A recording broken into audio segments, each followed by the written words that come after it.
Once upon a time, in a peaceful little village, there lived a girl named Rose. Her face glowed like morning light, and her long, silky hair swayed gently in the breeze.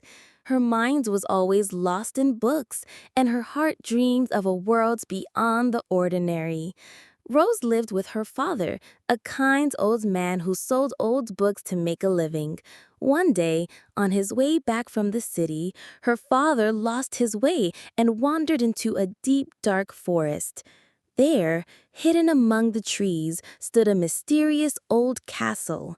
The castle was beautiful, but strangely silent, almost alive. As he explored the castle's magical garden, he plucked a single red rose. But suddenly, from the shadows, emerged the beast, filled with fury. "This rose is part of my soul," the beast growled. "You have stolen it. Now you are my prisoner." The beast locked Rose's father in the castle.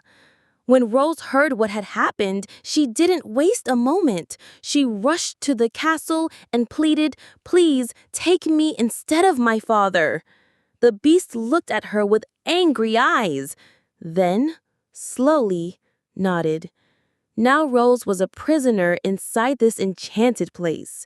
But the castle wasn't just made of stone and silence, but it was alive with talking teacups, smiling mirrors, and dancing candles.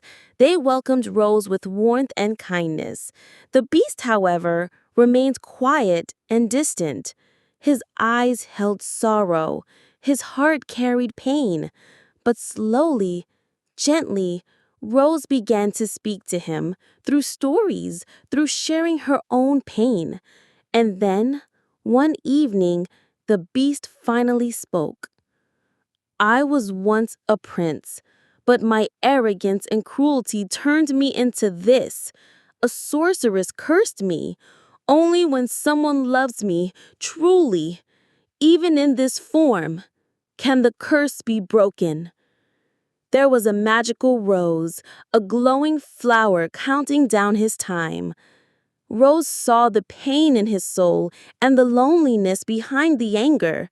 She began to understand him. Not his face, but his heart. One rainy night, she sat beside him and whispered, "You're not full of hate, just hurt. Maybe you haven't forgiven yourself, but I forgive you." Tears welled up in the beast's eyes. He asked softly, "Aren't you afraid of me?" She smiled and held his hand. "No, I love you." In that very moment, the scent of roses filled the room, and the brilliant, magical light surrounded the beast. Before her eyes, he began to change. The beast's monstrous form melted away, and standing before her was a prince, not proud, but humble, grateful, and full of love. Rose held his hand tightly. There was joy in their eyes.